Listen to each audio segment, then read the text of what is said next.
Hey, what's up, guys? This is Ben. Welcome back to the channel. So today we're diving into the brand new Marvel figures recently revealed from the Hasbro event at San Diego Comic-Con a couple weeks back.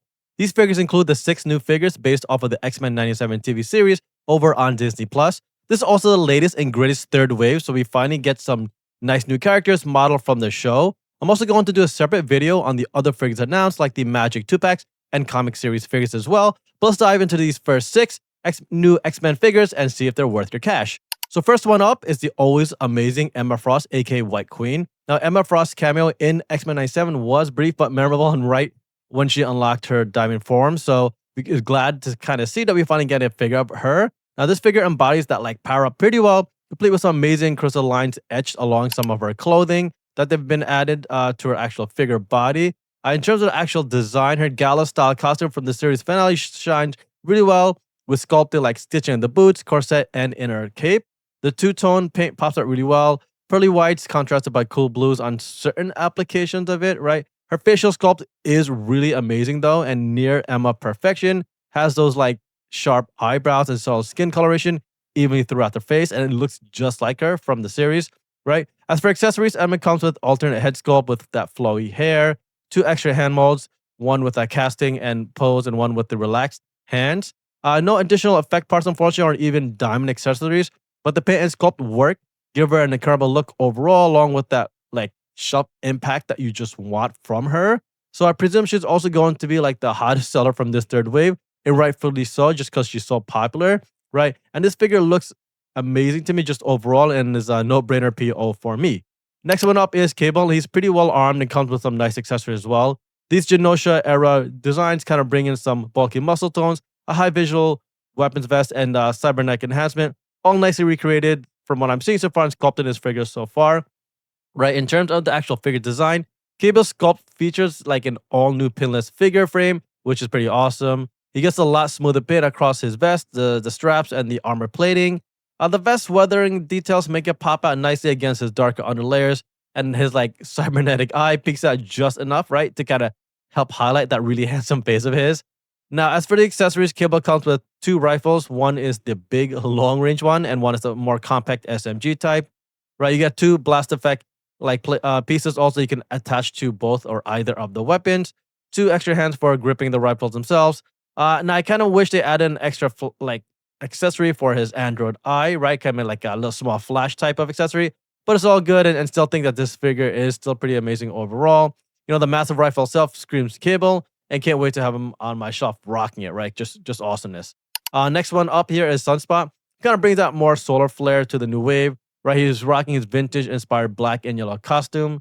His head sculpt nails his pretty awesome hair and expressive eyebrows straight from the show's original look. So I'm glad that they're actually able to match that. Now, in terms of the actual figure design, he does have some clean paint separations, right? And get some nice crisp lines, which avoid like any color bleeding, which is always a win for us collectors. His muscular build is pretty proportional. It has some nice subtle like sculpting to it as well. So he doesn't really feel bulky, but just enough to be well scaled, especially if you pair him next to Jubilee, right? Except for accessories, he comes with 2 flame effect pieces. One is the small burst and one is the large like burst blast. 2 extra hands for again gripping and powering up. Now with those fire blasts attached, you can actually recreate some of his awesome signature Sunspot explosions, right? Right on your shelf, which is pretty nice and dynamic. Right, I'm hoping season 3 though will showcase some of his physical fire transformations as well, but we'll have to wait and see, because if they do, it'll be an awesome figure, right? But for now, not a bad start. It comes with pretty good accessories and nice likeness to the character's original design, especially that awesome flowy hair. Next up here is Jubilee, who's like more of a bubbly type of character, right? And has rocking her iconic pink shades, and really has a good presence here. Her yellow jacket kind of drapes nice and naturally. It's pretty well sculpted to look like it's being windblown and nice and alive for us. So Hasbro did a pretty good job on that. And a nice bulky piece of all things considering, especially since it's like a solid plastic piece, right? Her costume has a really nice nod to the actually show's later episodes, right? Because it features that sportier crop top and high waist pants, right? So they really nailed that really well. The power sources at her gloves are sculpted nicely with little circular details, which kind of like elevates that overall look and teenage vibes to her as well. Very clean in my opinion, and nicely rounded for a character design and just the background of that teenage character. As for accessories, she comes with 2 fireworks style power effects right? That because I'm not sure if everyone knows, but she has fireworks style pyro like technic powers, right? I really like the sizing coloring of these effects because they're just done so well. Sculpting looks amazing and just feels very functional, especially for a figure. You also get 2 extra hands for holding accessories and casting those powers. That also rocks the signature soda cup because Jubilee can't resist a nice Slurpee, right? Because she's always rocking and holding that Slurpee cup. So I'm really glad that they actually added that in. It's because it's a nice fun touch and just lets you capture her like teenage mutant vibe sort of look and allows you to place her more like fun posing display, right? So overall, a really nice looking figure. Comes with the right amount and actual type of accessories to really round out a kit. So good job there by Hasbro. Next one up here is Morph. Now, Morph marks his official X-Men Legends debut here, rocking that like slick animated 97 look. Right, his second head captures the bad guy Henry Garrick personally really well, which is obviously a nod to the storyline that was so crucial in the actual show. Right now, he's kind of a small-headed, and compared to like those beefy shoulders, so just feels a shade small. But it does have a nice faithful call out to cartoon stylized proportions. So not sure how I feel about that quite yet, but the first impressions aren't so bad at least. Right, the sculpt also leans heavily into the show's streamlined aesthetic itself.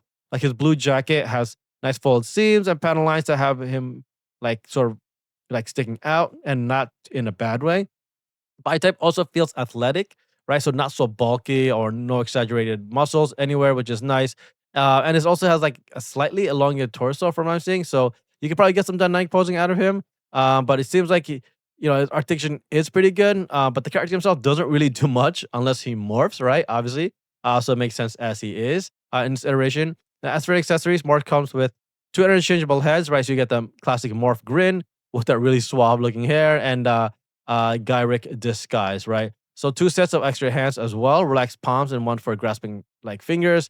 Now the health scope extras are pretty cool because they let you switch between more playful like pranksters type of vibe, right? Or his undercover moment in the compound from the show where he's looking like Gyric. So overall, not a bad figure, but I don't know if I'll actually be picking him up for my collection quite yet.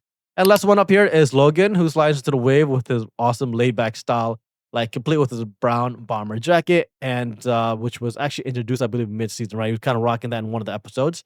The classic yellow button-down shirt also peeks out just a little bit beneath the lapel, so you don't really get enough to showcase much of him, but at least you know that this is his his casual costume, right? Now, in terms of figure design, his head sculpt delivers a pretty good like grizzle intensity like we normally expect. Though although no alternate hair or expression, unfortunately. The jacket's sculpt looks pretty good and feels natural. But I just feel like it came with like retractable claws or some additional effects to actually spice up the feel of him because sometimes he's rocking this jacket with the claws out or in, right? Now, X for accessories, Logan comes with the 2 extra hand modes, right? So one relaxed fist and one open hand. It also comes with those awesome deck of playing cards for like any casual mutant downtime scenes, right? It's definitely a quieter set of accessories because that's all it comes with. But the playing cards sort of like hint at like some really nice moments between the character itself and kind of what he does in his downtime. So overall, not the worst Wolverine, but at the end of the day, again, it's still just another Wolverine. This time, not much going for it unless you really want that casual look, right? Because if you want to have him chilling in street clothes, playing cards, then this is for you, right? Now, all of these 6 figures are currently available for PO, already in range anywhere between 25 to 30 USD. They're expected to ship out around Q3 of this year in 2025. Wouldn't be surprised if they get delayed a little bit to Q4, just because Hasbro's been pumping out a lot of new characters lately or figures. But overall, this is a nice third wave of X-Men 96 figures that's probably worth adding to your collection, especially if you're looking to round out the entire cast. But let me know in the comments below what you think and whether you'll be picking any of these bad boys up. Thanks for joining me today as we take a closer look at the 6 upcoming X-Men 97 figures coming out soon from Hasbro. And don't forget to smash that subscribe button for more content and coolest Marvel figures around. Until next time, folks, keep on collecting.